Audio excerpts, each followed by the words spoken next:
Энэхүү подкастуудаараа гэмт хэрэг, болсон явдал, сэтгцийн гач үйлдэлүүдээс үүдэлтэй хүн амны хэрэг зэргийг хүмүүст сэрэмжлүүлэх үүднээс бэлтгэж та бүхэндээ хүргэж байна. Дээрх агуулгуудын хүрээнд сэтгэл санаа тавгуутах магадлалтай учраас жирэмсэн эхчүүд сэтгэл санаа докторгүй байгаа үедээ мөн 18-аас доош насныхан сонсохгүй байхыг зөвлөе. Энэ нь хувь хүний сонголт учраас хэрв сонсох явцад контентын ярианы агуулгаас болж сэтгэл санаа тагвархвал таныг сонсгоо зогсоогоорой гэж зөвлөе. Crime Station Podcast.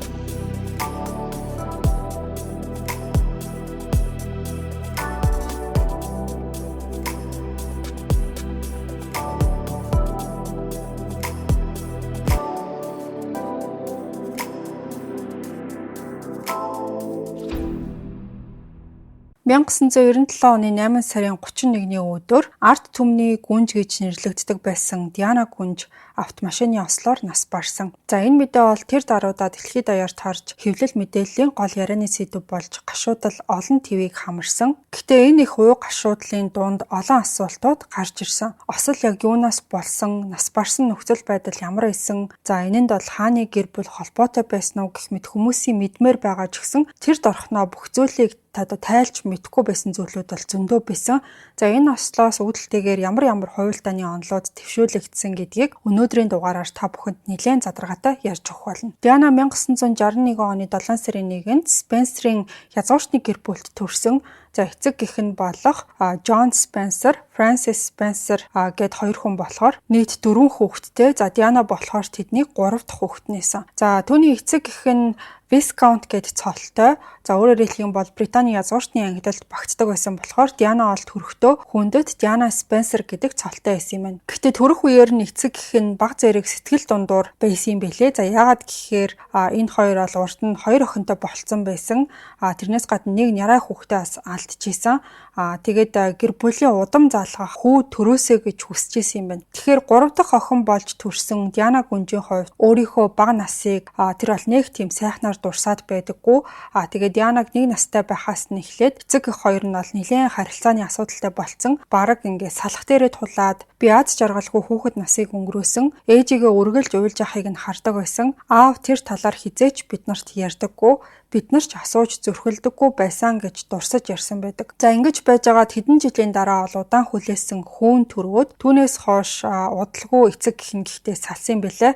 За энэ нь Дианагийн хувьд хүүхэд насных нь хамгийн том тийм цочирдмоор зүйл болсон гэж тэр ярьдаг. За Диана бол Парк Хауст өссөн. За энэ нь үндсэндээ хааны гэр бүлийн өмчтөр амьдарч исэн гэсэн үг юм байна. Гэхдээ тэр бол хааны гэр бүлийг зөвхөн баярын үеэр эсвэл тэд нар ингээд Парк Хаус гээд газар очих үед нь л хардаг байсан. Энэ нь болохоор тийм ч олон удаа биш гэсэн үг. За тэгээд Диана өсөж томорхын хэрээр дотор байртай сургуульд орж сурах үеэр нь болохоор тэр өөрийгөө бусдаас нэг л өөр гадуурхагдсан юм шиг мэдрэмж авдаг байсан талаараа бол хожим нь ярьсан байдаг. Тэр бол ингээд сургуульдаа ер нь бол дуртай байсан ч гэсэн баг зэрэг тийм сахилгагүй хүүхдийн тоонд ордог байсан юм байна. Нэг удаа сургуулийнх нь кампус нь хаагдсны бүр дараа харанхууд бүр хагас мэлийн зайд гүйж очиод амттан авах гэж тэр нь бол явж исэн баахгүй. Тэрнээсээ болоо баригдаад сургуулиас ер нь хөөгдөх төгссөн тохиолдол байсан. Тэгээд Диана бол ерөнхийдөө янз бүрийн сургуульд суралцаж явж агаад 18 нас хүрэх үеэрээ хатагтай Диана гэж нэрлэгдэх болоод илүү тийм бие даасан, насанд хүрсэн, өөрийн гэсэн тийм амьдралтай болохыг хүсэж эхэлсэн байгаа. Ингээд Лондон хот руу тэр бол нүгээд сургуулийнхаа хоёр найзтайгаа хамт байр түрээслээд амьдарч эхэлсэн. Гэхдээ ажлын туршлага бага байсан болохоор тийм бага цалинтай олон төрлийн ажлыг бол тэр хийж үтсэн. Тэр үеэрээ бол ингээд ялангуяа өөрийгөө хүүхдүүдтэй ажиллах сонирхолтой гэдгийг олж мэдсэн байна. За тэгээд Принц Чарльзтай харилцаа үүсгэснийхэн дараа Диана бол үнэхээр ийм хэцүү тийм дарамттай гэмээр байдлаар олонний анхаарлын төвд орж эхэлсэн. Чарльз Диана хоёр болохоор 1977 онд танилцах үеэр Чарльз 29 настай хаан ширээний дараагийн залгамжлагч байсан. За өөрөөр хэлэх юм бол түүний ээж Хатан хаан 2 дугаар Элизабет нас барсны дараа тэр шууд бол хаан болох хүн байсан гэсэн. Харин Диана тэр үеэр ердөө 16 настай байсан юм билэ. Тэгээ өөрийгөө болохоор ийм одоо үеийнхнээсээ жоохон махлаг тэгээд хитрхи энгийн нүүр энтрээ ерөөсө бууддггүй загварлаг биш энтер гэж тодорхойлж байсан. Тухайн үед болохоор Чарлз Дианагийн эгчтэй үерхэж исэн юм билээ. Тэгээ цаг хугацааны явцад Дианаг сонирхож эхэлсэн юм байна. За ингээд энэ 1980 онд үерхэж эхэлсэн. Тэр үеэр болохоор Диана бол 20 нас хүрчихсэн байсан. Үерхэж эхэлснээс хойш 1 жил хүрэхгүй хугацаанд Чарлз бол одоо гэрлэх саналыг тавьсан юм байна. Диана болохоор би чамд маш их хайртай гэж хэлэхэд Чарлз хайр гэж үгс үг билээ гэж хариулсан нь тэдний одоо сүү тавьсны дараах телевизийн ярилцлага дээр яригдчихсэн нэг тийм хачирхалтай одоо харилцан яриа байсан юм байна. Сүүлд нь болохоор энэхүү бичлэг нь бүр хэдэн мянган удаа давтагдсан алдартай тийм одоо нэг жижигхэн одоо видео маягаар тасалж авсан тийм бичлэг болж хувирсан. За ингээд гаднаас нь харахад ерөнхийдөө бол бүх зүйл төгс байсан. Хүмүүс Дианагийн тэр нэг даруухан зан тэгээд хувцлалтын онцгой одоо мэдрэмжинд нь шууд татагдсан байгаа. Ингээд хааны гэр бүлийн хурим ойртожсэнтэй холбоотойгоор хэвлэл мэдээлэл энэ хосыг бол ингээд анхаарлын төвд оруулсан байна. Гэхдээ Дианагийн амьдралын энэ үеэл гаднаасаа гайхалтай юм шиг харагдчихсэн ч үнэндээ бол асуудлууд аажмаар эхэлжсэн тэр үеэс юм билээ. За юуны түрүүнд хуримнаас өмнө Дианаг Букингемийн ордонд ганцаар ингэ байлгаад Принц Чарльзаас бараг тусгаарсан гэж хэлж болно. Чарльз болохоор ингээд үргэлж ажил ихтэй завгүй байдаг байсан юм байна. За бас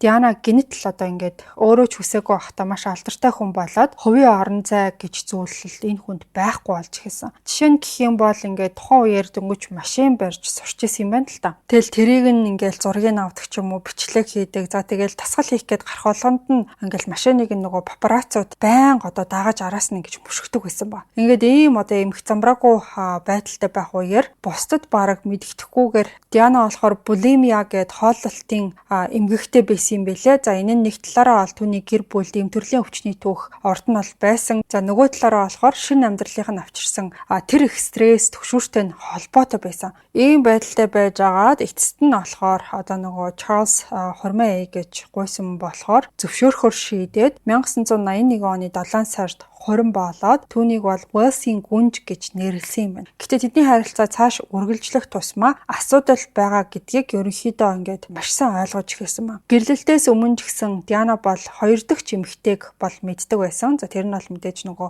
Камилаг хэлж байгаа. За Камила Паркер Боулс нь Принц Чарльзын одоо урдных нь үерхдэг тийм одоо хайртай эмэгтэй байсан. Тэгээ тэдний харилцаа Дианатай уулзахаас өмнө бол уг нь дууссан гэж үздэг байсан юм билээ. Гэхдээ Диана бол тэдний хоорондын холбоог ерөөсөө анзаарахгүй байж чаддаггүй байсан. За яагаад гэхээр Чарльз тэгээд Камила хоёр болохоор бие биенлүүгээ байнга одоо бэлэг явуулдаг, өөрсдийнхөө юм зохиосон нэрээрээ бие биенээ дууддаг. Тэгээ Камила Чарльзтай одоо яаж харьцах талаар байнга зөвлөгөө өгдөг байсан ба. Тэрнээс гадна Чарльз үсгийг одоо хооронд нь холбосон тийм ханцууны товч зүүдэг байсан нь Чарльз болон Камилаг илэрхийлжсэн ч гэсэн тэрийг ингээ асуухаар зүгээр л ингээд найзуудын одоо баг хоорондоо солилцсон бэлэг энтер гэж тайлбарладаг байсан юм. Тэгээ Чарльз гэхлээр Си үсгээр эхэлдэг. Тэгээд Камила гэхээр бас Си үсгээр эхэлдэг штэ. Тийм болохоор юм хооронд нь холбосон Си үсгийг бол ингээд бие биендээ зариулж ингэж бэлгэлсэн байгаа байхгүй юу. За ингээд энэ бүхнээс дүгнээд харахад бол нэгдүгээрт гэрлэлт эхнээсээ л ерөнхийдөө асуудалтай байсан. Диана өөрөө идэх туршлын эмгэгтэй. Тэгээд хит их идэх. За тэгчээ дараа нь жин нэмхээс сэргийлээд хүчээр бөөлждөг тийм төрлийн одоо эмгэгтэй байсан ба. Англиар болохоор булимия гэж нэрлэдэг. Эннээсээ болж Диана болохоор өдөрт 4 удаа бөөлждөг байсан талаараа ч гэсэн ярьсан байдаг. За тэгээ гэрснийхээ дараа ч гэсэн Чарльз Камилад хайртай хിവэрэ Диана Чарльз хоёрын анхны хүү Уильямыг гидсэнд байх үеэр нь Бурхны аврал гэж Диана бол тэрийг нэрлээд жирэмсэн болсноороо Чарльзын одоо анхаарлыг өөр зүйл рүү төвлөрүүлэхэд тусалсан гэж үздэг. Гэхдээ жирэмсэн байх үедээ Дианагийн биеийн байдал нэлээд одоо тийм муу байсан юм бэлээ. Ордон дотор бол яг түүнд ингээд сэтгэл зүйн тусламж дэмжлэг одоо үзэх хүн байхгүй. Бас Чарльз нэг тоодоггүй байсан болохоор сүүлдээ цөхрөнгөө бараад шатнаас өөрөө доошоо унаж Хатан хаан тэрийг нь мэдчихэд маш цочирдож хүлээж авсан. За аз болоход Диана болон хүүхэд нь ноцтой ерөөсөө гэмтээгүй. За хожим нь Диана гүнжинийгээ би зүгээр л маш их цөхөрсөн байсан. Надад юу болоод байгааг би мэдчихсэн ч миний эргэн тойронд хинч намайг ойлгоогүй. Энэ бол тусламж хүссэн цөхрөнгөө барсан оролдлого байсан. Би эрх танх хүн ерөөсөө биш. Зүгээр л шинэ байр суурьндаа дасан цогцох цаг хугацаа надад хэрэгтэй байсан гэж хэлсэн байдаг. За тэгээ ердөө 2 жилийн дараа гэхэд Диана Гүнж маань 2 дахь хүүхэд болох Харриг төрүүлсэн байгаа. Уэлсийн ханхүү Гүнж хоёр олон нийтийн арга хэмжээнд оролцсон хэвээрээ байсан ч гэсэн ялангуяа Диана бол маш их анхаарлын төвд ордог. Бүр Чарльзаас илүү хүмүүс бас нөгөө зурагчдын анхаарлыг татдаг байсан. За тэдний гэрлэлтийн дараагийн жилүүдэд Диана болон Чарльз хоёулаа өөр хүмүүстэй харилцаанд ороод тус тусын дуйлааныг үүсгэж эхэлсэн. За Диана Гейт бас Камила Гейт гээд хоёр ийм нэршил бол байгаад байгаа байхгүй юу? За Диана Гейт гэдэг нь болохоор Диана өөрийнхөө нэг багын сайн найз Джеймс Гилби гээд хүнтэй хоорондоо тийм дотн байдлаар утсаар ярьсан тэр ярианд бичигдээд нийтлэгдэж гарсан юм билээ. Тийм болохоор энийг Диана Гейт гэж нэрлсэн байгаа байхгүй юу. За харин Камила Гейт гэдэг нь болохоор Чарльз болон Камилагийн хоорондын дотн яриа бас ингээ бичигдээд ил болсон явдал байсан. Ингээд энэ бүх зүйл олон нийтэд ил болсны дараа хосууд салсан ч гэсэн шууд гэрлэлтэд болцоцлуулаагүй юм билээ. Букингемийн ордноос Уэлсийн ханхүү Гүнж хоёр харамсалтайгаар тусдаа амьдрахаар шийдлээ. Тэд ойрын хугацаанд гэрлэлтэд цуцлах төлөвлөгөөгүй байгаа. Хааны статуст өөрчлөлт орохгүй гэсэн тийм мэдээлэл бол гарсан. За гисэн хэдий ч 1995 онд Диана BBC-д өгсөн нэг ярилцлагада Чарльзтай харилцаагаа дэлгэрэнгүй тайлбарлсан тийм яриа өгсөн байдаг. За энэ нь бол бусад хүчин зүйлстэй нийлээд 1996 онд бол ингээд албан ёсоор салахад хүрсэн юм байна. Тэгээ энэ хүү BBC-д өгсөн ярилцлага нь энэ хоёр хүнийг бүр салалтанд хүргэсэн хамгийн гол хүчин зүйл болсон гэж үздэг юм билээ. За ингээд Диана Гүнжийн хувийн амьдралын маргаан асуудлууд улам бүр нэмэгдэж за энэ цаг мөчөөс яг 1 жилийн дараа аимшигтай үйл явдал болсон байгаа. Нас барахаасаа өмнөх өдрүүдэд Диана болохоор олон жилийн турш өөрт нь ингээд тулгарч исэн хамгийн юм хэцүүдэлтэй шаналгаатай зүйлтэй дахиад бүр нүүр тулахаас өөр аргагүй болсон. За тэр нь юу гэхлээр папарац болон шар хэвлэлийн зурагчид байгаад байгаа. За энэ үеэр болохоор Диана Гүнж болон Принц Чарльз хоёр бүр албан ёсоор гэрлэлтэд цуцлуулаад 1 жил өнгөрчихсөн байсан. Нийтд нь авч үзэх юм бол ойролцоогоор 6 жил бол тусдаа амьдарч исэн юм билээ. За ингээд энэ хугацаанд хэвлэл мэдээлэл урдны адил Дианагийн бүх үйлдэлийг ажигладаг, хийсэн бүхнийг нь мэдээлэхэд ерөнхийдөө бол бэлэн байдаг гэсэн. Тийм болохоор Диана 97 оны 100 хуучин найзынхаа нэг урилгыг хүлээж аваад түүнтэй цагийг өнгөрөөхөөр болсон хэвлэл мэдээллийн анхаарлын төвд бас л орсон. За Их Британд зурагчид, сэтгүүлчид улам бүр хэцүү болж исэн болохоор Диана хөвгүүдээ аваад Францын өмнөд хэсэг илүү тийм хувийн аюулгүй орчинд аваачаад гэр бүлийн амралтаа тайван өнгөрүүлэхийг хүссэн юм байна. Гэхдээ энэ нь бол олон хүнийг гайхшруулж исэн. За яагаад гэхээр тэднийг өрсөн хүн болох бизнесмен Мухаммед Эл Фаяд гэдэг хүн нь хэдэн жилийн өмнө улс төрчдөд хахуул өгсөн дуйлаанаасаа болоод Их Британд бол нэлээд тийм хэцүүхэн нэр хүндтэй болцсон байсан юм билээ. За гисэн хэдий ч Диана болохоор Saint-Tropez хотод тэдний гэр бүлийн амралтанд очихыг бол хүлээн зөвшөөрсөн. За энэ аяллаа үеэр зарим хүмүүс Эл Фаяд өөрийнхөө 42 настай хүү Доди Фаядыг Дианатай ингээд ойрхон байлгахыг ингээд хосууд болгохыг зориуд хичээж тэднийг ярилцаж дотн болохыг яг энэ аавын зүгээс бол айгүй хүчтэй дэмжижсэн гэж үздэг юм билээ. За энэ харилцааг аав нь шахаж үүсгэсэх нь ерөнхийдөө тодорхойгүй ч гэсэн тэд бол энэ амралтын үеэр маш дотн болсон. Дианаг нас барахаас өмнөх хэдэн сарын турш энэ шинэ харилцаа хэвлэл мэдээллийн ярианы гол сэдэв болсон баг. Saint-Tropez өнгөрүүлсэн энэ сарууд тэгээд дараа нь Франц, Италийн Ривьерад өнгөрүүлсэн хугацаа бүх зүйлийг өөрчилсөн. За Дианагийн хамгийн алдартай папарацци зургууд ч гэсэн энэ үед авагдсан байдаг. За ялангуяа Доди болон Диана Эл Фаядын даргуулт онгоцон дээр үнсэлцэж байгаа зураг олон нийтийн анхаарлыг маш их татсан. За тэгээд тухайн зургууд нь Sunday Mirror гэж сонинд нийтлэгдээд папарац болон хэвлэл мэдээллийн салбарт бол шуугаа нэг тарьсан. Учир нь гэх юм бол Уэлсийн гүнжийн шин тийм маргаантай харилцааг мэдээлснээр тухайн шар хэвлэлүүд маань хэр их мөнгө олж болохыг ерөнхийдөө ойлгож эхэлсэн. За ингээд амралтаас буцсны дараа бол хосуудын талаар хэвлэл мэдээллийн анхаарал улам бүр нэмэгдээд Дианагийн өмссөн хувцас, за тэгэл биеийн жин бас жирэмсэн эсэх тухай цуу яриа ч гэсэн гарч эхэлсэн юм байна. За сонинууд дээр Диана болон Египтийн кино бүтээгч Додигийн харилцааг улам их бичиж эхлэхийн хэрээр тэднийг дагсан папарацчдын тоо бол тасралтгүй өсч нас барах хүртэл нь салахгүй ингээд дагж исэн байгаа. 8 сарын сүүлээр амралт дуусах үед Доди болон Диана Лондон руу буцахаасаа өмнө Парист бол хэсэг хугацаанд саатахаар болсон. За тэдний хувийн онгоц нь 15 цаг 20 минутанд Парисын захад байдаг жижиг нисэх онгоцны буудалд газарсан. Папарацчид бол аль хэдийнэ тэнд очиод хүлээж онгоцноос буух мөчийг нь зургийн хальсанд буулгахад ингээд бэлэн байж исэн. За тэгээ нисэх буудлаас гарах үеэр Диана болон Доди тэгээд Додигийн яг өөрийнх нь хувийн жолооч тосч аваад нэг машинд суугаад Додигийн аавын эзэмшлийн вилла руу явсан байна. За тэнд бол хоёр хамгаалагчтайгаа уулзсны дараа Ritz гэд буудал руу хөдөлсөн. За энэ Ritz гэд буудал нь болохоор Додигийн аавын эзэмшлийн зочид буудал исэн юм билээ. Тэгээд Парист байхдаа тэд нар бол байнга буудаг газар нэсэн. За энэ газарт нь болохоор Диана Доди хоёрыг харуулсан хяналтын камерын бичлэгүүд бол харагддаг. Диана Доди хоёр бол анх удаа буудалд орж ирэх үеэр нь араас нь хамгаалагч нь дагаад орж ирж байгаа харагддаг. Дараа нь бол тэднийг лифт рүү хөргөж өгөөд тэгээд нэг давхарт нь бол энэ үйл явдал нь харагддаг. Тэгээд энэ үеэр хосууд Imperial Suite буюу буудлын хамгийн тансаг өрөө рүү явж орсон. За энэ өрөөний нэг шөнийн үнэ нь ойролцоогоор $45,000 эхэлдэг юм байна. За тэгээд ойролцоогоор нэг цагийн дараа бол Доди өрөөнөөс гараад ойролцоо байдаг Repossi Jewelers гэдэг үнэт эдлийн дэлгүүрлээ яваад урд нь захиалсан байсан сүүм бөгжөө авахыг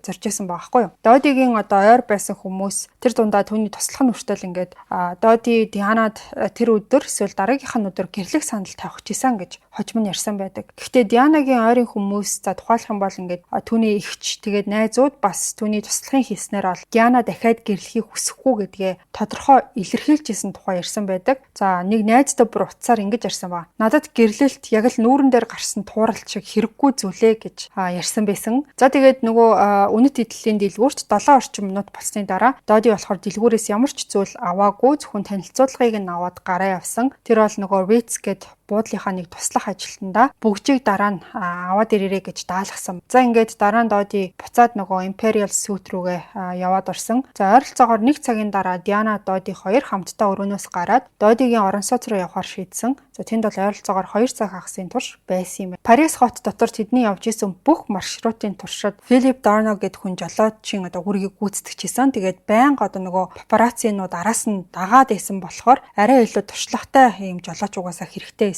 Тэгээ аль болох зураг хөрөг энэ төр ахуулахгүйгээр зүхтаахыг хичээж исэн ба. За ингээд хідэн цаг орон сууцанд байсны дараа Диана Доди хоёр болохоор Chess Benoit гэдэг ресторанд оройн хоол идэхээр явсан ч гэсэн замд нь папараццинууд угаасаа дагаад исэн болохоор Додигийн заавраар чиглэлөө өөрчлөөд Ritz хотел руугаа буцсан. За тэр үед бол оройны 21 цаг 50 минут болж исэн. Тэгээ явж очсныхоо дараа тэр хоёр эхлээд нөгөө буудлынхаа ресторанд нь хооллоё гэж бодсон ч гэсэн бас л зурагчид ерөөсөө салахгүй исэн болохоор өрөө рүүгээ явж ороод тэндээ хооллохоор шийдсэн. За тэгээд оройн хоолны дараа тэр хоёр бол шөнийн 12 цаг 5 минут орчимд өрөөнөөсөө гараад за энэ нь болохоор 97 оны 8 сарын 31-ний ням гараг болчихсон байсан. Диана Доди хоёр шөнийн үлдсэн хугацааг урд нь очиж исэн ойролцоох орон сууцандаа өнгөрөөхийг хүссэн юм байна. Гэхдээ буудлын гадаа папараццууд маш их бөөгнөрөл үүсгэсэн улам бүр ингээд нэмэгдээд байсан болохоор анхаарал сарниулах тийм төлөвлөгөө боловсруулад за үүнийг бол Доди өөрөө санаачилсан гэж үздэг. За тэр хоёр болохоор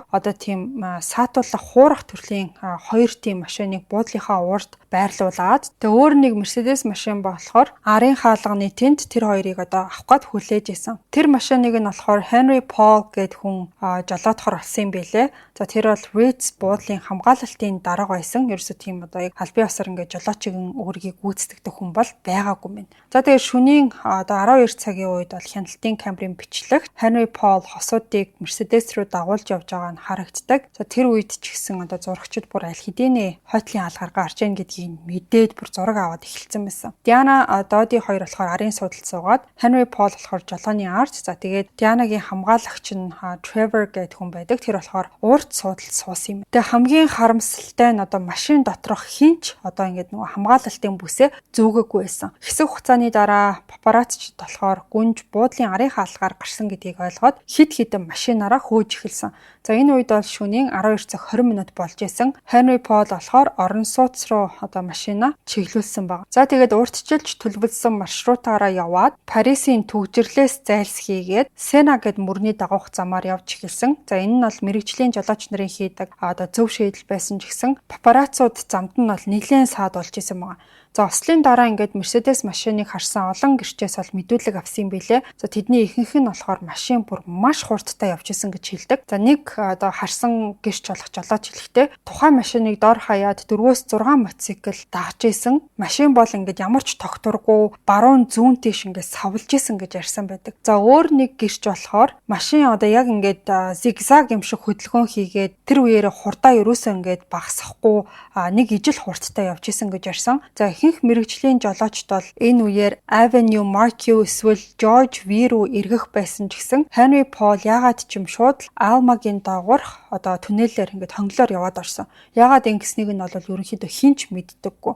Магадгүй ингээд хит их хурдтай тэгээд нөгөө папарацууд машины одоо замыг нь ингээ хааж исэн байж болно гэж үздэг. За тэгээ ямар ч гэсэн ойролцоогоор тэр бол 104 км/цагийн хурдтай явж исэн. Тэгж явж байгаад нэг цагаан өнгийн Fiat Uno гэд машинтай шүргэлцээд арын зүүн хэсгийг нь эхэлж мөргөнгүүтээ баруун дараа нь зүүн тишээ саваад за эцэст нь бол тухайн одоо нөгөө түнэлийн 13 дахь багантай маш хүчтэй мөргөлдсөн. Цагаан Fiat Uno бол ослын газрыг орхиод тэр чигтээ явсан. За өнөөдрийн хүртэл ингээд жолооч тэгээд машин нь тогтоогдоогүй хэвээр байдгийм байна. Машины урд хэсэг нь бол маш их эвдрэлтэй байсан. Хонгол дотор утаа бүр ингээд дүүрч хэлсэн байна. Henry Paul жолооны хүртэнд шахагдаад машины сигнал бол тухайн үед ингээд тасралтгүй дуурж исэн. Ослын дараа хамгийн түрүүн ирсэн хүмүүс нь папарацууд байсан. За зарим нь бол цагдаа ирэхээс өмнө одоо ингээд зургуудыг нь аваад ингээд хүн осолтцсон байхад ингээд ийм үйлдэл хийх чинь бас айгүй муухай штэ. Тэгж зургийг авангуутлаа тэр газараас эхнээсээ яваад өгсөн ба. За тэгээ ослын дараа хамгийн түрүүн эмнэлгийн тусламж үзүүлсэн хүн бол тухайн үед нөгөө одоо амралтын өдөртөө байсан эсрэг чиглэлд нь явж исэн нэг эмч байсан юм билэ. За тэр бол осол осон дараад бараг шууд явж очоод машин доторх 4 хүнийг янз бүрийн тийм одоо хүнд гэмтэлтэй байсныг нь бол олж харсан. За түүний хувьд жолооч Henry Paul болон Dodi Fayed гэдэг урд нь яг сууж байсан 2 хүн бол аль хэдийн нас барсан тодорхой гэж үзсэн. За тэгээд гүнж бас нөгөө хамгаалагч Trevor гэдэг 2 болохоор амьд байсан ч гэсэн ерөнхийдөө ингээд яг юу болоод өнгөрснийг ойлгохгүй байдалтай юм мөнгөнсөн одоо бараг юм бодол санааны ухаангүй юм шиг тийм байдалтай байсан. За тэгээд тэр бол гүнжийн яолох чимээг сонссон гэж сүүлд бол ярьсан байдаг. Дараа нь бол одоо Парис хотын галантрах албанд дуудлага өгсөн юм байна. За ойролцоогоор 7 минутын дараа буюу шөнийн 12:30 минутанд анхны аврах баг явж очоод араас нь бол одоо маш олон цагдаагийн машин түргэн тусламж дарааллаад ингээд явж өгсөн маа. Газар дээр нь бол гүнжид тусламж үзүүлсэн эмчнэрийн одоо ингээд санаж байгаа байдал нь бол баг зэрэг хоорондоо зөрүүтэй байд юм билээ. Гэхдээ ихэнх нь болохоор ингээд Диана Гүнж бурхан минь гэж энэ үгээ бол давтан хэлж толгоогоо хоёр тийш нь хөдөлгөж эргэн тойрноо одоо харахыг оролдчихсон гэж ярьсан байдаг. Цагдаа нар явж очисны дараа ослын газарт байсан 7 папарацциг бол баривчлаад тэдний ашиглаж исэн камерын хайлс за тэгээд гар утсуудыг нь хурааж авсан. Эмнэлгийн багийнхан түүнийг докторжуулахыг маш их хичээж исэн ч гэсэн машинаас одоо гаргасны дараахан Диана Гүнжийн зүрх нь ингээд гинэт зогсоод яаралтай сэхэн амьдруулахад нөгөө CPR хийж арга хэмжээ авч зүрхийг нь дахиад ингээд ажилуулсан юм билээ. Гэхдээ түүний зүрхний цохиолт даралт нь бол маш докторгүй байсан болохоор ослын газраас шууд эмнэлэг рүү зөөвөрлөх нь ерөөхдөө аюултай гэж үзсэн. За ингээд эцэст нь бол шөнийн 1 цаг 41 минутанд Дианагийн даралтан тогтворжоод түүнийг PT Salpetri гэдэг эмнэлэг рүү авч явсан. Тэр бол шөнийн 2 цаг 6 минутанд хүргэгдсэн юм байна. За энэ эмнэлэг нь болохоор ослын газартай хамгийн ойрхон эмнэлэг бол байгаагүй.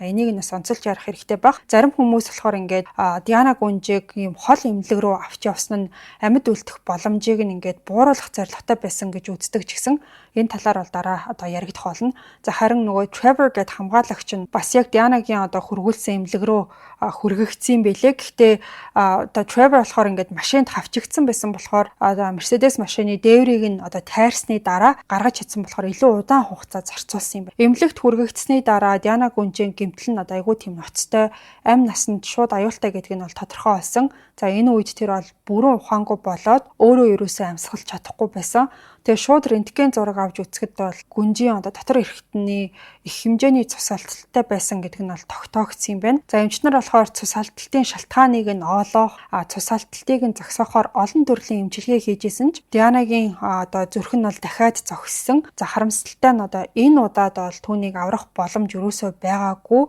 ингээд шүнд үүрээр 4 цаг нас барсан гэж аль бие ёсоор зарласан юм байна. За дараах мөрдөн шалгалтаар бол эмчнэр өөрөөр ингээд ямар ч арга хэмжээ авч түүнийг амьд үлдээх боломжгүй байсан гэж дүгнсэн юм билээ. За түүнийг ингээд нас барсны дараах нь бол гэмтлийн шинжилгээ хийгдээд задлан шинжилгээ хийсэн эмч Диана Гүнжийн гэмтэл нь зам тээврийн осолтой тохирч ийн гэж бол дүгнэлт гаргасан. Ингээд дараа нь бол түүний биеийг Парист хэсэгчлэн занданшуулсан. За тэр өдөртөө бол Диана болон Додигийн цогцыг Англи руу буцаагаад зохих ёсоор оршуулсан юм билээ. За Уэлсийн гүнжийн гэнтийн өхлийн мэдээ ингээд улс орон төдийг болоод дэлхийд даяар хүмүүсийг бол маш их цочирдуулсан. За арт түмний гүнж гэж хайрлагдсан хүний хувьд бол аль бие усаар саснаас хойш өөртөө 1 жилийн дараа ингээд ийм аимшигтай гинтийн үйл явдал тохиолдсон нь олон нийтийн за бас ойрын хүмүүсийн дунд маш олон асуулт хардлагыг бол төрүүлж эхэлсэн маа. Диана хааны ордны уламжлалт дүр төрхийг эвдэжсэн нь бол нууц биш байсан. За тэр бол урд нь ерөөсө бараг байгаагүй заримдаа бүр хүлээн зөвшөөрөгдөөгүй төрлийн тим гүнж байсан. Олон жилийн турш тэр бол хааны гэр бүлээс гадуурхагдсан хаант засагт зөрчил үүсгэгч хүн гэж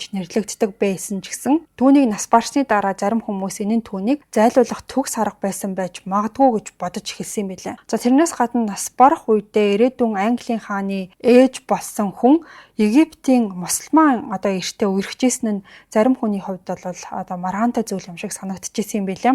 За зарим нь бүр тэд гэрлэхээр төлөвлөж исэн гэж үздэг. Тэгчээд хааны гэр бүлд ийм ойр хүн, ийм сонголт хийх нь түүхэндээ бараг байгаагүй зүйл гэж ярьж исэн. За энэхүү хувилдааны онолыг бол олон хүн ерөнхийдөө зөв гэж үзэж исэн. За тэдний дундаас болохоор хамгийн идэвхтэй байсан, хамгийн чанга дуурч исэн хүн бол энэ үйл явдлаар хамгийн их хохирол амссан хүний нэг болох Додигийн ав Мухаммед Ал-Фаяд байсан. Тэр болохоор ингээд Доди Дианатай гэрлэхээр төлөвлөж исэн. Яг тэр нас барах оройноо Парист байдаг Repossi Jewelers гэдэг дэлгүүрээс бөөж захиалуулж хийх тийм захиалгаа өгчихсөн байсан гэж мэдэгдсэн. Тэрнээс гадна Дианаг жирэмсэн байсан байх магадлалтай гэж тэр хэлсэн байгаа. Гэхдээ ирээдүйн Английн хаанд Египт мусульман гаралтай хойд эцэг байж болохыг хааны ордон бол хүлээн зөвшөөрөхгүй байсан болохоор тэд Диана болон Додиг хоёуланг нь MI6-гийн зохион байгуулсан урьдчилж төлөвлөсөн автомашины ослоор устгасан гэж энэ Мухаммед Ал-Фаяд бол үздсэн байгаа байхгүй юу. Тэгчээ тэрнийхээ талаар ярихдаа хэн тэднийг өхүүлэхийг хүссэн бэ? Яагаад гэсэн асуулт гарч ирж байгаа. Яагаад гэвэл тэд миний хүү Доди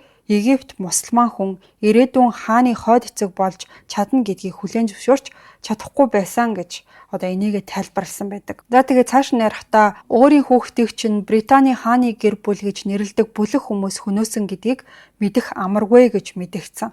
За ингээд энэ мэдээллүүд хит их нэг талыг барьж туйлширсан юм шиг сонсогдож болох ч гэсэн огт үндэслэлгүй биш гэж үзэх хүмүүс бас байсаар байдаг. За яагаад гэхээр осол болсон орой маш олон тийм сонин зөрчилтэй зүйлүүд бас илэрсэн гэж ярьдаг. За энэ зөрчилтэй зүйлүүд бас гүнжийн өхлийн дараа гарч ирсэн бусад асуудлууд маш их анхаарал татчихсан болохоор 2004 онд Operation Paget гэдэг нэртэй мөрдөн шалгалтыг эхлүүлсэн юм билээ. 2006 онд гарсан 800 гаруй хуудастай энэ тайлан нь Metropolitan Police Service-ийн олон жилийн турш хийсэн мөрдөн шалгалтын үр дүн байсан. За Мухаммед Ал-Фаядын дэвшүүлсэн хувилдааны бүх мэдээллийг наривчилж шалгасан юм билээ. За тайлан болохоор нийт 16 бүлгээс бүрдээд гүнжийн өхлийн талаар олон нийтийн дунд яригдсан янз бүрийн хардлахуудыг тус бүрээр нь судлаад олон хүнээс ярилцлага авч өргөн хүрээний ийм судалгаа шинжилгээ шиг зүйлийг хийсэн юм байна. Тайлангийн эхэнд болохоор Мухаммед Ал-Фаядын хамгийн анхны гол тэр мэдээллийг нь авч үзсэн юм байна. Тэр болохоор хатан хааны нөхөр Принц Филипп аюулгүй байдлын албатай, за өөрөөр хэлэх юм бол Их Британий MI6-тай хамтарч Диана болон Доди Ал-Фаядыг хөнөөх ажиллагаа зохион байгуулсан гэж үзсэн. За түүний хэлснээр бол Диана Додигийн хүүхдийг тээжсэн удахгүй сүү тавхаа зарлах гэжсэн. Харин хааны гэр бүл Египт гаралтай ийм мусульман хүн ирээдүйн хааны хойд эцэг болохыг хүлээн зөвшөөрөх боломжгүй байсан гэж тэр мэдэгдсэн. За бас тэр бол систем буюу эрх мэдэлтнүүд энэ бүхнийг нуун дарагдуулсан гэж буруутгасан. Харин энэ асуудлыг хит урт болгохгүй тулд Operation Paget тайланд дурдсан нотлохоонуудыг товчлоод за энэ хувилдааны онолыг няцаасан эсвэл дэмжсэн хэсгүүдийг нь та бүхэнд ярьж өгье. Зарим ойрын хүмүүсний хэлснээр бол Диана нас барахаас өмнөх хэдэн сарын турш өөрийнх нь 8 наснд аюул учирч магадгүй гэж айж исэн. Тэгчээд яг энэ аюулаа болохоор эрх мэдэлтнүүдтэй холбож тайлбарлаж исэн юм байна. Хэвлэл мэдээлэлд их дурддагддаг нэг баримт нь гэх юм бол Диана 1995 оны 10 сард өөрийнхөө туслах Paul Burrell гэдэг хүнд бол нэг захиа биччихсэн юм байна л да. За тэр захиандаа болохоор миний амьдралын энэ үе хамгийн аюултай. Нөхөр маань машины осол зохион байгуулах, торомс эвдрэх, толгойд ноцтой гэмтэл учруулах замаар Чарльзын дахин гэрлэх боломжийг бүрдүүлж гинэ гэд бичсэн байдаг. За энэ бол мэдээж маш ноцтой тийм захиа байсан. Мөрдөн шалгаж байгаа хүмүүс болохоор энэ асуудлыг хамгийн дээд түвшинд шалгаад за тэр дундаа бол Дианагийн хуучин нөхөр за ирээдүйн хаан Принц Чарльзаас хүртэл байцаалт авсан юм. Гэхдээ мөрдөн шалгалтын дүгнэлтээр Дианагийн энэ айдсыг батлах нотлохоо ерөөсөй байгаагүй гэж тогтоосон юм байлээ. За Operation Paget баг болохоор Дианагийн ойрын хүмүүсээс энэ захидлын талаар асуусан чинь ихэнх нь тэр үед Диана тийм айх шалтгаан ерөөсөй байгаагүй гэж хэлсэн байдаг. Бас захианы бичгийн хэм маяг нь Дианагийн ердийн бичдэг хэлбэрээс өөр байсан болохоор зарим нь болохоор энэ захиаг хуурамч байж магадгүй гэж үзсэн юм. За бас энэ захианы үеэр Диана өөрийнх нь ингээ машины торомсыг хэн нэгэн зориуд гэмтээсэн байж магадгүй гэж санаа зовж исэн тухайга өөрийнхөө найз Симон гэд хүнд бол биччихсэн юм байна. За тэгээд бичгтээ Симон чи ингээ мэдж байгаа миний машины торомс бол эвдэрсэн. Хэрвээ надад ямар нэг зүйл тохиолдох юм бол энэ нь MI5 эсвэл MI6-гийн хийсэн зүйл байх болно гэж тухайн ингээ захианда бичсэн байсан. Гэхдээ түүний айдас яг энэ үрээ дуусаагүй 1995-аас 97 оны хооронд Диана олон удаа эрх мэдэлтнүүд MI6 эсвэл Принц Филипп өөрийг нь зайлуулах төлөвлөгөө боловсруулж гин гэж ил тод ярьж исэн. Ихэвчлэн ямар нэг ослын хэлбэрээр өөрийг нь хөнөөнө гэж айж байгаа талаараа олон хүнд бол тавтан хэлдэг байсан юм. Нэг удаа тэр бол BBC Panorama гээд ярилцлагын дараа найз Роберт Деврикт үүний дараа тэд намайг алах болно. Би Принц Филипп аюулгүй байдлын албатай холбоотой гэдэгт итгэлтэй байна. Тэд намайг замаасаа зайлуулна гэж хэлсэн байдаг. 1996 онд тэр бас тэд намайг ойлгохыг хүсэхгүй байна. Тэдний нүдэнд би бол аюултай гэж харагддаг. Тэд намайг хордуулж эсвэл олон хүнийг хамарсан онгоцны ослоор алахгүй байх. Харин жижиг онгоцонд сууж явах үеэр машин дотор сууж явах үед эсвэл эсрэг тэргэнд байхад минь ямар нэг зүйл хийх болно гэж хэлсэн юм байна. Ингэснээр зөвхөн бичсэн захидлууд биш харин түүний ойрын хүмүүстэй хийсэн ийм ярианууд Диана олон жилийн турш ингээд эрх мэдэлтүүдээс болж алуулна гэсэн тийм бодит айдастай байсныг нь харуулж исэн. Зарим хүмүүс энийг бол маш ноцтой баримт гэж үздэг. Тэгээд Диана өөрийн үгээрээ түүний хэрхэн алах төлөвлөгөөг бүгдийг нь мэдчихсэн гэж тайлбарлаад энэхүү хувилдааны онолыг бол улам бүр хүчтэй болгосон. Подкастын маань ерөнхий ивент тэтгэгч Skin Farm Clinic. Месийн бус арьс гоо цэцлийн эмнэлэг эдгээр нь та бүхэн аль хэдийнэ мэддэг болсон баг. За энэ чиглэлээрээ 15 жилийн туршлагатай эмчнэр ажилладаг гэдгээрээ бас онцлог байгаа. Та бүхэн өөрийн арьсны асуудлаа шийдэх хүсэлтэй байгаа бол ямар ч тач цагаа товлоод үнэгүй зөвлөгөө аваад үзээрэй. Арьс бол зүгээр л нэг харагдах үзэмж гэхээсээ илүү таны өөртөө итгэх итгэлийн илэрхийлэл болж өгч идэг. Тиймээс арьсны асуудлаа шийдэх мэрэгжлийн газар хайж байгаа бол Skin Farm Clinic-ийн сошиал хуудасаар зочлоод үзээрэй. Бас нэг таатай зүйл дуулгахад таны анхны гоо сайхны эмчилгээ үйлчлэгээ болгон дээр 20% хөнгөлөх юм байлаа шүү. Description хэсэгт дэлгэрэнгүй мэдээллийг оруулсан байгаа. За Operation Paget тайланд ч гэсэн гүнж энэ хугацаанд амь насандаа аюул учрна гэж айж исэн нь үнэн гэдгийг бол хүлээн зөвшөөрсөн. Гэхдээ бас олон найз нөхдийнх нь мэдүүлгийг оруулаад Диана энэ талаар бидэнд хизээч ярьж байгаагүй гэж хэлсэн хүмүүс ч гэсэн байсан.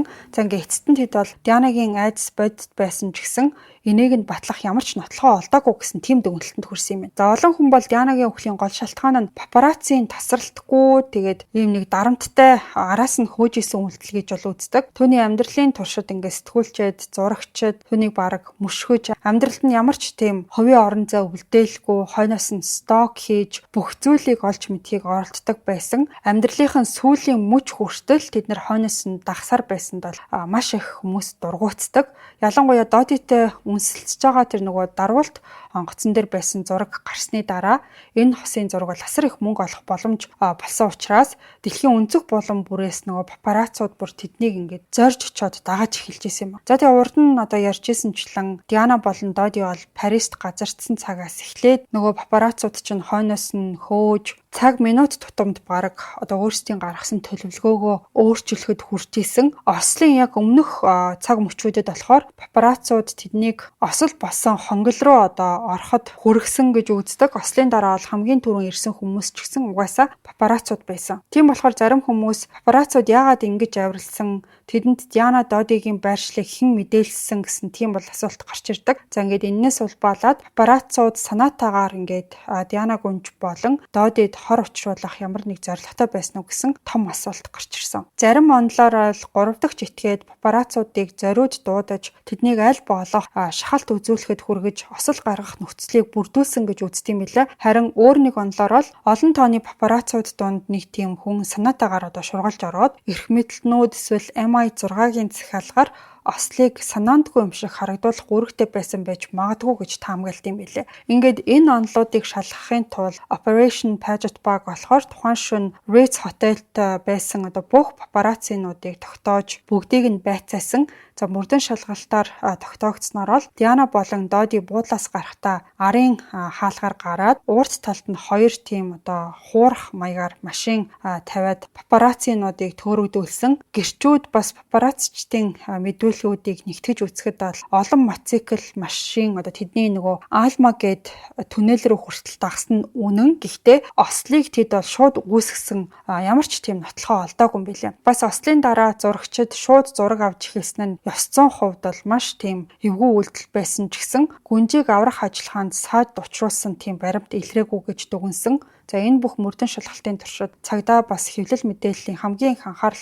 хандуулсан хүмүүсийн нэг нь бол нөгөө жолоог нь барьж исэн Henry Paul гэдэг хүн байгаа. Дианагийн амийг авч утсан машины жолооч бол Ritz хотелийн хамгаалалтын дарга байсан гэд урд нь бол ярьж исэн. Түүний талаар ослын шөнө түүний зан чанар, зорилго хаашаа явсан маршруттай холбоотой олон янзын таамаг мэдээлэлүүд бол гарч ирсэн. Зарим хүмүүс тэр дундаа ингээд нөгөө Mohammed El Fayed гэд хүн хүртэл Henry Paul бол MI6 эсвэл эрх мэдэлтнүүдээс мөнгө аваад Диана Гүнжийн машины жолоочийн суудалд зориуд суугаад эцэст нь Диана болон түүний найз Dodi Fayed хоёрыг үхэлд хүргэх нөхцөлийг бүрдүүлсэн гэж мэдэгдсэн. Ингээд энэ бол маш ноцтой, зоригтой тийм мэдээлэл байсан. За Operation Paget болохоор тайлан дотроо зөвхөн энэ асуудалд зориулж бараг 240 хуудас нотлохоо мэдүүлэг орсон нийт тайлангийн хамгийн урт бүлэг болоод энэ хэсэг болж исэн юм байна. Ийм их хэмжээний нотлохоог шинжлэх нь мөрдөн байцаагчдад маш хэцүү байсан. Тэд бол CCTV бичлэгүүд, гэрчийн мэдүүлгүүд, бас зан чанарын талаарх олон гэрчлэлийг нэгтгээд судалсны дараа дараах дүгнэлтэнд хүрсэн юм байна. За Henry Paul бол Ritz буудалд ажилладаг. Тэгээ хамт ажиллагсад найз нөхдийнх нь хэлснээр дуу цөөтэй, даруухан ажилладаг аюу сайн хийдэг хүн байсан. Тэр бол удирдлагуудтайгаа ч гэсэн маш эерэг харилцаатай. Тэгээ ганц бие байсан болохоор өөрийнхөө олдог хангалттай цалингаа сонирхдаг зүйлдээ зарцуулдаг байсан. Тэгээ хобби нь болохоор нисэх онгоц, нислэг байсан юм байна. Өөрөөр хэлэх юм бол тэр жирийн амьдралтай энгийн хүн гэж харагддаг байсан. За осол алсан шөнө Henry Paul Ritz буудалд ердийн ажиллаа хийжсэн. Тэгээ оройн 19 цагт бол ээлжинд дуусах ёстой байсан. Тэр өдөр тэр нөгөө Диана болон Додигийн аюулгүй байдлыг хангаж тэднийг очих газруудад нь зохион байгуулах тиймэрхүү ер нь ажилд оролцож исэн юм билээ. За тэд бол маш өндөр түвшний зочид байсан болохоор папарацчдын байнгын дарамтаас олж түүний ажил бүрч илүү хүнд болсон юм байна. За ингээ 19 цагт ажилласаа тарсны дараа Henry Paul буудлаас гарсан. За энээс хойш түүний маршрут бол хамгийн их хэрэгэлзээ төрүүлсэн ба. 19 цагаас 22 цагийн хооронд бүх мөрдөн шалгалтын явцад ч гэсэн Henry Paul яг юу хийж ирснийг нь хинч тодорхой ингээ тогтоож чадаагүй. За гисэн хэдий ч оройны 22 цагийн үед бол буудлын удирдлагаас түүнийг буцааж дуудаад анх Парисын өөр ресторанд хооллохоор төлөвлөж исэн Диана Dodi хоёрын төлөвлөгөө нь өөрчлөгдөөд Ritz дээрч хооллохоор босныг мэдэгдээд буудал энэ гинтийн шийдвэрийг ерөөсөө мэдээгүй байсан. За тэгээд нөгөө буудлын ажилчид бас нөгөө папараццуудын хувьд энэ бол мэдээж нэг гинтийн зүйл болсон юм билээ. Папараццууд машиныг шууд бүсэлж аваад хамгаалалтын ажилтнууд нөхцөл байдлыг хянах гэж нэлээд бас ингээд сандралтаад бөө юм болсон. За тийм болохоор энэ Henry Paul-ыг буудлал руу буцаж ирээд энэ нөхцөл байдалд бол туслахыг хүссэн байна. За тэгээ тэр бол 22 цаг 7 минут орчимд иргэдэх хаалгаар орж ирж байгаа нь камер дээр бол бичигдсэн байдаг. Дараа нь тэр бол 2 менежертэй мэдлээд гурвуулаа шууд баар руу орж уух зүйл захиалсан. Тэгээ дараагийн хэдэн цагийн турш камерын бичлэгт бол Henry Paul буудлын дотуур яваад папарацци нартай ярилцаад зочиод ажилчид бас хамгаалагчтай юм яриад ингээ харилцаж байгаа нь бол харагддаг. За одлохоо Henry-г болохоор хамгаалагч Trevor тэгээд Kieran гээд хүн Imperial Suite руу дуудсан байна. Тэнд болохоор Dodie урд нь дурдсан тэр хуурмаг төлөвлөгөөгөө танилцуулж ингээд ярьсан. Хамгаалагчдын мэдүүлснээр бол тэд нэр энэ нөгөө төлөвлөгөөг нь ерөөсөө зөвшөөрөөгүй юм билээ. Яагаад гэх юм бол аюулгүй байдлын олон чухал зүйл дутуу байсан. За тэгээд тэр төлөвлөгөө нь юу байсан бэ гэхээр нэгт болохоор Dodie машинд зөвхөн өөрөө тэгээд Diana жолооч 3-ыг суулгахыг хүссэн ч гэсэн Trevor болохоор заавал дор хаяж ингээд нэг хамгаалагч хамт явах ёстой гэж хэлсэн байна. За хоёрт болохоор мөрдөн шалгалтаар Diana Dodie-г авч явах машиныг яагаад албан ёсны жолооч биш ингээд Henry Paul жолоодох болсон тодорхойгүй хэвээр үлдсэн юм билээ. За Operation Paget тайландаа энэ төлөвлөгөөг маш яарвчлан хэрэгжүүлсэн, эцэст нь үхэлд хүргэсэн гэж дүгнсэн баг. Папараццуудад хөөгдөж Alma гээд нөгөө түнэл рүү орох үеэр Henry Paul ойролцоогоор 104 км/цагийн хурдтай явж агаад 13 дахь багантай мөргөлдөөд өөрөө бас Dodie бол газар дээр нас бараад гүнж хамгаалагч хоёр бол маш хүнд гэмтэл авсан. За түүний задлан шинжилгээгээр цусан дах архины хэмжээ Францын хуульд зөвшөөрөгдсөн хэмжээнээс бүр 3 дахин их байсан гэдэг нь тогтоогдсон. Тухайн үед болохоор ослын шалтгааныг Henry Paul согтууруулах ундаа хэрэгэлсэн байдал болон өндөр хурдтай явсантай нь холбож тайлбарлаж исэн. За гэхдээ нөгөө Mohammed Al Fayed гэдэг нөгөө Dodie-гийн аав нь болохоор энэ тайлбарыг нэгцаагаад тэр согтуу байсан гэсэн ойлголтыг хэвлэл мэдээлэлд зориуд тараасан ослын жинхэнэ шалтгааныг нуух оролдлогоо гэж мэдэгдсэн байдаг. Henry Paul согтуу байсан гэх тайлбар нь үнэндээ бол түүнийг MI6-аас мөнгө авч зориуд осол гаргаад машин доторх хүмүүсийг алах зорилготой байсан гэдгийг нуух оролдлого байсан гэж зарим нь үздэг. За энэ мэдээллийг мөрдөн шалгалтын явцад бол маш нарийн шалгасан ч гэсэн тухайн шөнө Henry Paul-тэй хамт байсан хамгаалагчид бас тэгээд бусад хүмүүс түүнийг согтуу байсан гэж огт бодоогүй нь за энэхүү онолыг дэмжих нэг үндслэл болсон юм билээ. Trevor гээд хамгаалагч тэгээд Kieran гээд бас нэг хүн хоёр болохоор Henry архиусан гэдгийг огт мэдээгүй гэж мэдэгдсэн. Kieran гээд хүн хэлэхдээ болохоор тэр ярахтаа маш ойр байж би бас Trevor ч гэсэн тамхи татдаггүй болохоор түүний амнаас тамхины үнэр мэдэрсэн ч архины үнрийг бол огт ингээд үнэртэйгүй гэдгийг хэлсэн байдаг. За энэ онол бол зөвхөн хамгаалагчдын мэдүүлгээр биш бас CCTV-гийн бичлэгээр ч гэсэн ил тод харагддаг. Ritz хотелийн камерын олон цагийн бичлэг дундаас нэг хэсэг бол онцгой анхаарлыг татсан. Шөнийн 23 цаг 12 минутанд Henry Paul доошоо бүхийгөөд гутлынхаа үдээсийг загнаж байгаа нь харагддаг. За энэ нь бол нийт 44 секунд үргэлжилсэн. Тэр бол маш их согтуу. За тэгээ хуульд заасан хэмжээнээс бүр 3 дахин их үзүүлэлттэй гарсан хүн ингэж төвгөө гутлаа өдөх боломжтой юу гэдэг нь бас л асуултыг дагуулсан. За тэгээд Henry-гийн согтуу байсан гэсэн дүгнэлт бол нотлохоогүй энэ ерөөсөө биш. За баримтан дээр болохоор тэр Ritz-ийн баар хэсэгт нь очоод 2 хундаг рекорд уусан гэж тогтоогдсон. За барьманууд ч гэсэн энийг нь баталсан юм билээ. Бас задлан шинжилгээгээр түүний цусан дах архины хэмжээ өндөр байсан нь буудлын бааранд ууснаас гадна 7-оос 10 цагийн хооронд ажилласаа гарсны дараа ч гэсэн арх уусан байж болзошгүй гэдгийг нь харуулж ирсэн. Харин Mohammed Al Fayed энэ нотлохоог нь няцаагаад Glasgow-гийн их сургуулийн шүүх эмнэлгийн профессор гэх мэт эмчнэрийн дүгнэлтийг татсан. За тэд бол задлан шинжилгээний үеэр цус авах, дээж тодорхойлох үйл явц стандартын дагуу ерөөсөө хийгдээгүй. Бүр Henry Paul-ийн цусыг биш өөр зүйлийг шинжилсэн байж болзошгүй гэж мэдэгдсэн. Operation Paget-ийн тайланд ч гэсэн Henry-гийн цус авах, таних ажиллагаанд тодорхой алдаа байсан гэдгийг хүлээн зөвшөөрсөн ч гэсэн энээс өөр бол нотлохоо илрээгүй гэж дүгнсэн. За гэхдээ энэ нь бол Henry Paul-тэй холбоотой өөр нэг нууцыг бол хүнддэм билээ. За ослын үед түүний биенээс ойролцоогоор 12560 франк за тухайн үеийн 2000 орчим $dollarтай тэнцэх хэмжээний мөнгө бол олцсон. За энэ нь тийм хэмжээний мөнгө биш ч гэсэн энгийн хүний хувьд бол нэлээд их хэмжээний мөнгө байсан. За хамгийн сонирхолтой нь гэх юм бол мөрдөн шалгалтын явцад энэ мөнгө яг хаанаас ингээд гарч ирсэн гэдгийг хинч тогтоож чадаагүй. Түүний банкны данснаас нь бол энэ мөнгө зарлагдаж гараагүй байсан. Бас хэн өгснгийг нь бол хинч мэдэхгүй байсан. Зарим нь түүнийг бол өндөр зэрэглэлийн буудлын хамгаалалтын ажилтан байсан болохоор үйлчлүүлэгчдээс их хэмжээний тип авсан байж магадгүй гэж үтсэн билээ. Гэхдээ 12560 франк гэдэг бол бага мөнгө биш. Ийм их хэмжээний мөнгийг ямар ажлын төлөө авсан бэ гэсэн асуулт гарч ирсэн. За тэгээ зарим нь болохоор энэ мөнгийг MI6-аас өгсөн ажлын хөлс байж магадгүй гэж таамагласан. За энэ онолыг Henry Paul-ийн банкны дансны хуулгууд улам сонирхолтой болгож өгсөн. Мөрдөн шалгалтаар Operation Paget Henry-гийн нийт 15 банкны дансыг нь шалгасан юм билээ. За тухайн дансанд бол нийтдээ ойролцоогоор 170 мянган фунт, за тухайн үеийн ханшаар бол 275 мянга орчим доллар байсан нь нэлээд их мөнгө гэж харагдчихсан. Гүйлгээгээ судлаад үзсэн чинь цалингаас орж ирсэн мөнгө, за тэгээд өөрийн данс хооронд шилжүүлсэн гүйлгээнүүдээс гадна сүүлийн 8 сарын хугацаанд гарал үүсэл нь тодорхойгүй 43 мянган фунт орчим мөнгө орсон нь илэрсэн. За энэ мөнгө хаанаас ирснийг бол хинч тайлбарлаж чадаагүй юм билээ. Энэхүү хуульдааны онолыг дэмжигчдийн үзэж байгаагаар бол энэ мөнгө нь MI6 эсвэл Диана Гүнжийг устгах төлөвлөгөөтэй байсан нууц байгууллагаас ирсэн байх ёстой гэж үздэг юм билээ. Мэдээж хэрэг Operation Paget-ийн шалгалтын явцад бол Henry Paul тодорхой хэмжээнд тагнуулын байгууллагуудтай холбоотой байсан гэдгийг нь илэрсэн. Тэр бол одоо өндөр зэрэглэлийн зочд буудлын хамгаалалтын дарга байсан болохоор одоо дипломатчид, элит хүмүүс байрладаг орчинд ажиллаад янз бүрийн аюулгүй байдлын байгууллагуудтай байнга одоо холбоо тогтоож зохион байгуулалтыг аюулгүй одоо хангах шаардлагатай болдог байсан нь бол үнэн.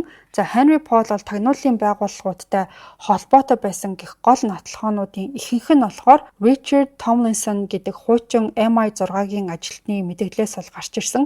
За тэр бол MI6-ад ажиллаж исэн туршлагаасаа харахад бол Henry Paul ямар нэг улсын тагнуулын байгууллагатай холбоотой байсан байх өндөр магадлалтай. Гэхдээ яг аль байгууллага гэдгийг хэлж чадахгүй байна гэж мэдэгдсэн юм. Гэхдээ энэ хүний мэдээллийг хүчтэй ницаасан юм байлээ.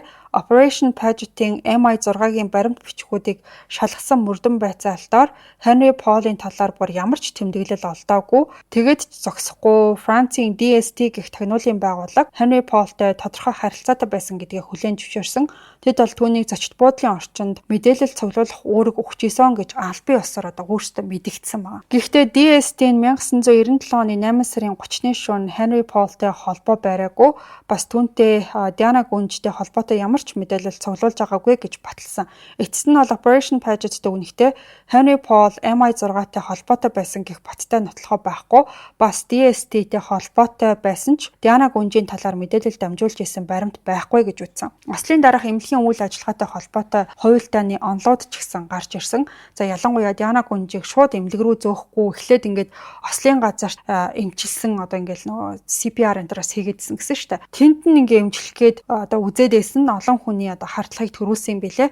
За бас түүнийг ингээ ослын газарт хамгийн ойр биш одоо тэр газараас илүү хол эмнэлэг рүү авч явсан нь зарим хүмүүсийн хувьд санаатай үйлдэл юм шиг санагдчихсан. Mohammed El Fayed бас бусад хуульдааны онолчид болохоор энэ бүхнийг Диана Гүнж амьд үлдэх боломжийг бууруулах зорилготой байсан гэж үзсэн. За энэнд хариулахын тулд Operation Paget ослын газарт исэн эмч нар бас бусад эмнэлгийн ажилтнуудаас бүр ингээд дийлэгрэнгүү төвшний мэдүүлэг авч шалгасан байгаа. За юуны төрөнд бол Диана Гүнжэд ослын газарт анхны тусламж үзүүлсэн. Тэргүүлэх эмч бол түүний гэмтлийг үнэлэхэд биеийн олон хэсэгт нь гэмтэл дотуур цус алдалт илэрсэн. Тэгээд Диана Гүнжийн одоо даралт нь маш тогтворгүй байсан болохоор тэр дарууд нь шууд ингээд одоо зөөвөрлөөд эмнэлэг рүү авч явах юм бол зүрхэн зогсох эрсдэлтэй гэж үзээд газар дээр нь эмчилгээ хийх шийдвэрийг гаргасан гэж ярьсан. За тэгээд тийм болохоор түүний одоо ингээд даралт нь тогтворчсны дараа түргэн тусламжийн машин руу шилжүүлсэн юм байна. Бас эмчийн загвараар түргэн тусламжийн машин удаан явсан юм байлээ. За энэ нь бол дахиад нөгөө зүрхэн зогсохгүй гэдгээс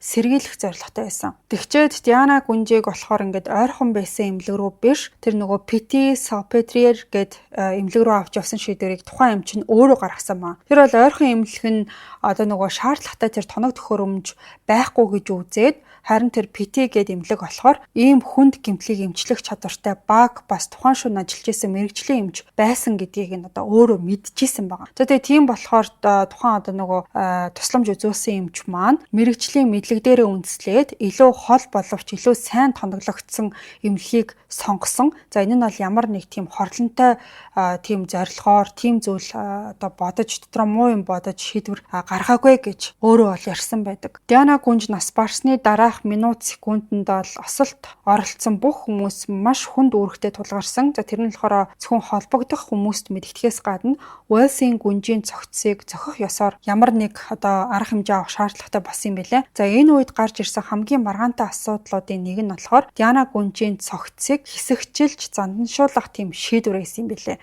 Энийг нь би сонсоод юу юм бол гэд нэлээд гайхажсэн. За нас барснаас хойш 1 цагийн дотор Францын эмчнэр бол гадна талаас нь үзлэг хийгээд гэмтэл нь зам тээврийн осолт ерөнхийдөө ингээд тохирчин гэж дүгнсэн болохоор өөр шалтгаан сэжиглэх үндслэл ерөөсөө байгаагүй юм билээ. За энэний дараа болохоор Дианагийн ингээд одоо биеийн тийм халуун бүлээн байгаад байгаа штэ. Тэгээд дулаахан эмнэлгийн өрөөнд түүнийг байлгаж байгаа болохоор эмнэлгийн ажилтнуудын одоо дараагийн анхаарах ёстой, авч үзэх ёстой асуудал нь болохоор цогцос муудахаас сэргийлэх тийм одоо нэг ажил байсан ба. Диана гүнжиг хааны гэр бүлийн гишүүд харах магадaltaй байсан болохоор нэг мэрэгчлэн бол цогцыг занданшуулах. За энэ болохоор нөгөө embalming гэж ярьдэн шүү. Урдны дугааруудаар энийг бас та бүхэн тайлбарлаж байсан. Дараа нь бас дахиад задлан шинжилгээ хийхэд ч гэсэн одоо яг энэ занданшуулах үйл явц бол маш чухал байдаг. Энэ үйл явцыг эхлүүлэх нь хожим нь бол ингээд харах хүмүүст сэтгэл зүйн хувьд бол илүү юм баг цочрол өгөх болно гэж эмчнэр бол үзчихсэн. Гэхдээ хувилдааны онолыг дэмжигч хүмүүс болохоор энийг MI6-гийн заавраар хийсэн. Дианаг жирэмсэн байсан гэх мэдээллийг нуух зорилготой гэж үздэм билээ. Нас барахаас өмнөх саруудад бүр ингээд янз бүрийн одоо Диана Dodified-ийн хүүхдийг тээжсэн байж магадгүй гэж биччихсэн тийм одоо мэдээллүүд цацагдчихсан. За заримийнх нь үзэж байгаагаар ийм зүйл эрх мэдэлтнүүдийн хувьд хизээч зөвшөөрөгдөхгүй байсан болохоор занданшуулах ажиллагаа нь жирэмсний шинжилгээ хийх боломжийг бүрэн хаах зорилготой байсан гэж тайлбарлалт юм байлээ. Тэгээ энэ занданшуулах шингэн нь болохоор шинжилгээний үр дүнд бас нөлөөлдөг гэж үздэг юм байна. Гэхдээ бодит байдал дээр болохоор Диана гүнжид жирэмсний тест юусоо хийгдээгүй. За яагаад гэхээр эмнэлгийн зүгээс одоо ямар ч тийм шаардлага байгаагүй, бас түүнийг жирэмсэн байсан гэх баттай үндэслэл байгаагүй. Цогцыг занданшуулах ажлыг бол хариуцсан хүн бүх шаардлагатай зөвшөөрлийг авсан байсан. За тэгээд эмчнэр бол анхан шатны үзлэгээ хийж дуусгасан болохоор энэ шийдвэр нь бүрэн одоо хууль ёсных байсан юм байна. Хувилдааны онолыг дэмжигчдийн хувьд бол хамгийн с 'ижигтэй зүйлсийн нэг нь бол Диана гүнж нас барсны дараа түүний өмсөжсэн хувцастай холбоотой асуудал байсан. Эмнэлгийнхний мэдээлснээр бол Дианагийн ослын үед өмсөжсэн хувцсыг түүний туслахт нь өгөөд тэр бол гарын үсэг зурж хүлээж аваад Кенсингтоны ордон руу аваад явсан гэж ярьсан. Гэтэ сонирхолтой зүйл нь юу байсан гэхээр түүний туслах Paul Burrell гэдэг хүн болохоор тухайн хувцсыг нь хүлээж авснаа огт санахгүй байгаа. Харин Кенсингтоны ордонд байсныг нь л анх харсан гэж мэдүүлсэн. Operation Paget болохоор яг энэ санахгүй байгаа тухайд нь тухайн өдөр маш тийм стресстэй байсан, сэтгэл зүйн маш цочролд орсон байсан гэдэгтэй нь бол холбож тайлбарлаж байсан. Гэхдээ зөвхөн хувцас яаж тухайн ордонд очисон биш, харин дараа нь юу болсон нь илүү их хардлага төрүүлдэг. Туслах нь болохоор ингээд гүнжин ослын шүн өмсөжсэн бүх хувцсыг шатаацсан юм билээ. Тэгээ энэ шийдвэрийг болохоор Дианагийн найзтай нь ярилцсны дараа ингэхээр шийдсэн. Энэ хувцас цаашаад ямар ч хэрэггүй эрүүл мэндийн эрсдэлтэй байж магадгүй болохоор шатаах нь хамгийн зөв гэж хоорондоо ярилцсан байгаа хгүй. Ер нь бол айгу утгагүй байсан. Хэдийгээр олон хүн энийг с 'ижигтэй гэж үзсэн ч гэсэн Operation Paget бол энэ үйлдэлд ямар нэг нууц зорилго өнтер байсан гэдгийг батлах нотлохоо байхгүй гэж дүгнсэн. Ингээд энэ хэрэгтэй холбоотой хамгийн том өнөөдрийн хүртэл тайлагдаагүй нууцуудын нэг нь осолд оролцсон байж болцошгүй нөгөө Fiat Uno гэдэг цагаан өнгийн машин байгаад байгаа. За олон гэрчийн мэдүүлгээр бол ослын үед тэр Alma гэд түнэл дотор цагаан өнгийн хоёр хаалгатай юм айгүй жижигхэн Fiat Uno гэд загварын машин зүүн баруун тишээ савлж одоо тогтургуу бас ингээ явж исэн байгаа. За энэ машин болохоор айгүй тийм хуучин олон жил ашигласан тийм байдалтай бол харагдчихсан.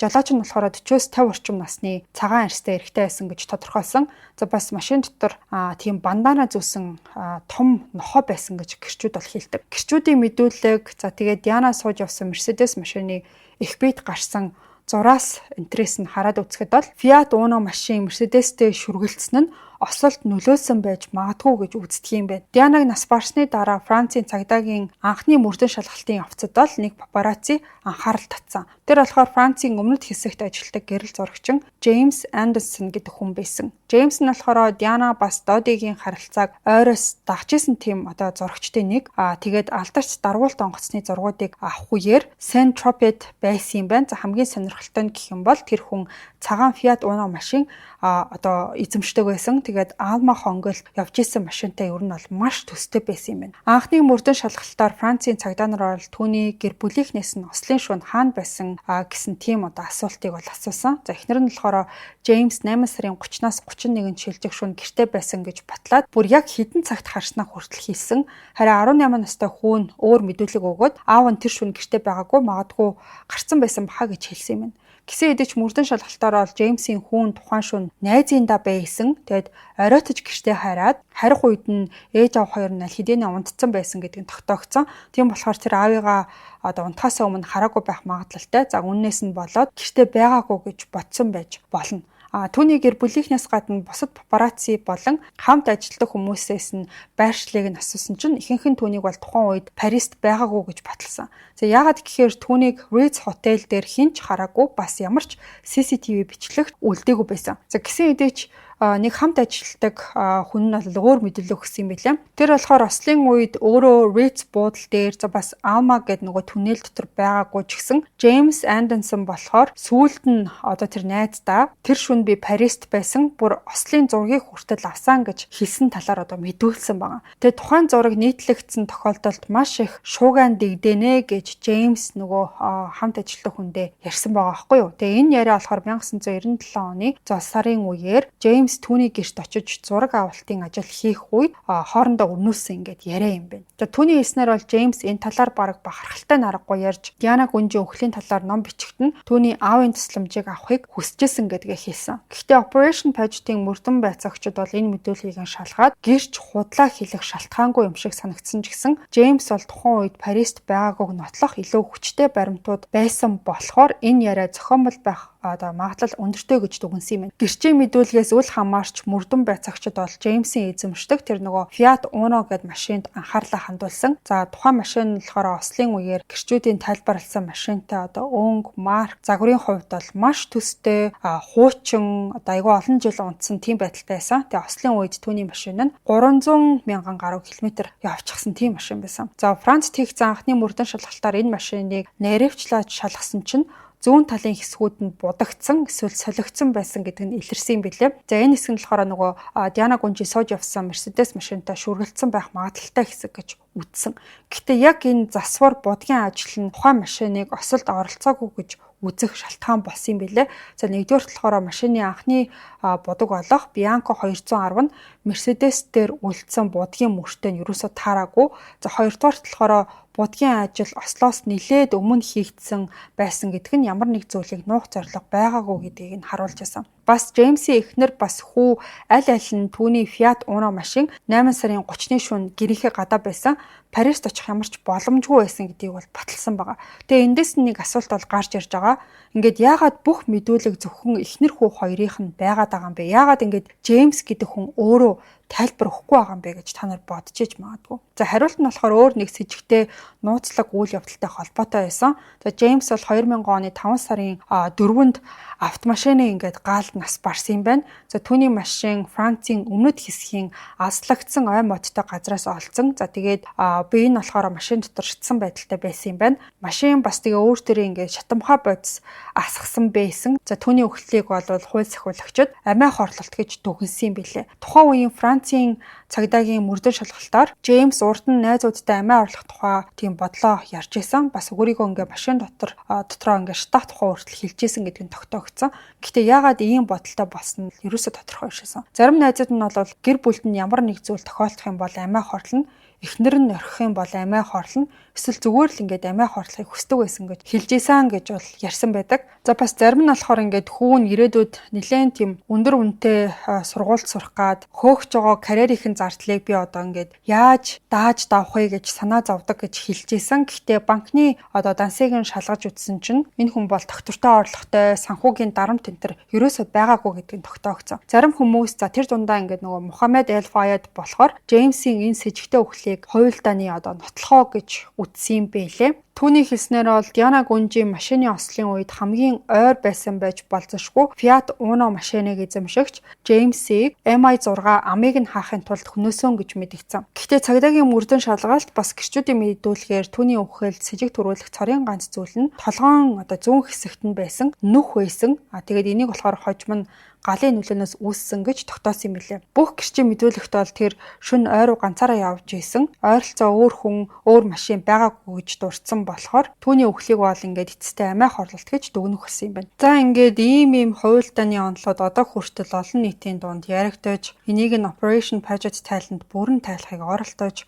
арт түмний гүнжин үхэнд хэн нэгнийг буруу тахаар оролцчихсэн хүмүүст ингээд мэрэгжлийн түвшинд тайлбар өгөхийг хичээж ажилласан юм байна. Тэрнээс гадна доктор Richard Shepard гээд хүн болохоор Диана Гүнжин ослын тайланг хараад юу гэж дүгнсэн талаарх мэдээллийг урд нь бол та бүхэнд дурдж ярьжсэн. Тэгэхээр тэр хэсгийг одоо та бүхэнд сонсгоё. Диана Гүнжин үхлийн талаар одоо хүртэл маш олон онол бол төвшүүлэгдсэн байдаг.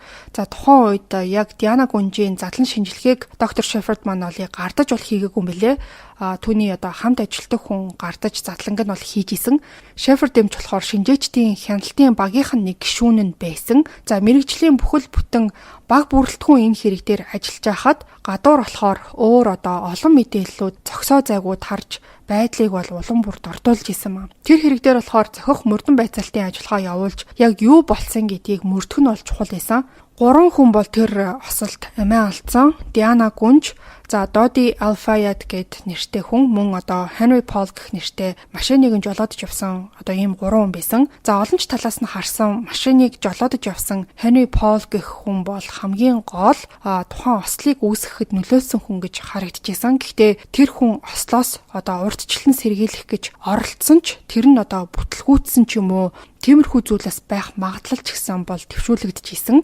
За тиймээс тухайн Henry Paul гэх жолоочийн үхэл түүний задлан шинжилгээний дүгнэлт бол маш чухал байсан. Гэхдээ бүхлээр нь дүгнээд харахад буюу Диана Гүнжийн биедээ авсан шахнаас нь харахад бол тэр зүүн уушгиндаа одоо маш хөнгөн гэмтэл авсан байсан. Зүүн уушгинд нь болохоор маш бага хэмжээний одоо цус ингээд одоо нэг тийм тусал цус гэж хэлж болохоор тийм бага хэмжээний цус бол одоо хурсан байсан гэж тэмдэглэгдсэн байлаа. Яг Диана Гүнж осолд орсныг хараад хажууханд нь явж исэн хүмүүсийн нэг буюу хамгийн анх нөгөө одоо осол болох үеэр машин дээр нь явж очисон хүний нэг нь бол эмч хүн байж таарсан юм билээ. Тэгээ тэрнтэй болвол Диана Гүнж ярьж исэн гэсэн байсан. Яг тухайн үед болохоор Диана Гүнж суудлын одоо машины суудлын ар хэсэг рүү гацаад яг хажууд нь бол түүний хамгаалтын ажилтнанд сууж исэн. Осол болохыг баг мэдсэн даруйда тэр хамгаалагч нь болохоор амжаад одоо өөрийнхөө суудлын бүсээ зүүж бол чадсан байгаа. За тэгээ Mercedes-Benz бол аюулгүй автомашин гэдгээр нь бол хүн бүр мэднэ. Зорчигчийн таслахаа хэсэг нь болвол 90-110 км/цагийн хурдтай явах үеэр цохилтыг аюулгүй даван туулах зориулалттай хийгдсэн байдаг. Урд болон хойноосоо мөргөж эсвэл одоо мөргүүлсэн тохиолдолд гаднах хэсэг нь л одоо эвдэрч хэмхэрнүү гэхээс биш зорчигч суудлын бүсээ хэрвээ зүүж явсан л бол аюулгүй эсвэл харьцангуй бага гэмтэлтэй үлдэх бол боломжтой гэсэн тийм одоо үзүүлэлттэй байдаг юм байна. За тэгэхээр тухайн 3 хүний амиа алдсан шалтгаан нь гэх юм бол жолооч болон Доди Алфаяд бүсээ зүгээгүй. За тэгээ яг аваар болох үеэр болохоор жолоочийн яг ард нь сууж исэн Доди болохоор биеэрээ жолоочийн суудлын одоо ар хэсгийг бүр 4 зааны биеийн жинтэй тэнцэх хэмжээний хүчээр мөргөөд за тэгж их хүчтэй цохиулсан мөргөлтөнд жолооч ч гэсэн шууд л одоо амиа алдах нөхцөл байдал бол үүссэн байгаа. За Диана Гүнж бас бүсээ зүүгээгүй явсан ч гэсэн хамгаалагч бол түүнийг чадхаараа ослоос аврахыг хичээсэн байсан. За Диана Гүнжийн авсан гэмтэл нь бол нэг тийм даалт төрлийн гэмтэл байсан гэж үзсэн. За бүх зүйл нь бол зүгээр. Тэр бол аваар болсны дараа хүнтэй юм ярьж исэн. Гар нь бол хугарсан байсан. За бусдаар бол хөнгөн гэмтлүүдтэй шууд ингээд юу гэдгийг амь насанд нь аюултай гэхээр зүйл түүнд эхлээд бол юусоо байгаагүй. За түүний хамгаалагчийг машинаас гаргахад тэр бол хүнд гэмтэлтэй байсан гэж яригддаг. За тэгээд хамгийн анх бол түүнийг машинаас бол аврагчид гаргаж авч чадсан юм билэ. За тэгээд хамгийн гол нь Диана Гүнжийг машинаас гаргаад за тэгээд эмнэлэг рүү авч явах замд биеийн байдал нь бол докторгүй байжгаад за тэгээд сүүлдээ бол ноцтой болж өөрчлөгдөөд эмнэлэгт яг аваачих үед бол зүрхэн зогссон. За тэгээд яаралтай хагалгаа хийгдсэн боловч түүнийг бол аварч ингээ харамсалтай нь аварч чадаагүй юм билээ. За тэр бол суудлын бүсээ хэрвээ зүүсэн байсан бол одоо хүртэл түүнийг амьд байсан гэдэгт бол итгэлтэй байна гэдгээ Shepard дэмж бол ярьсан.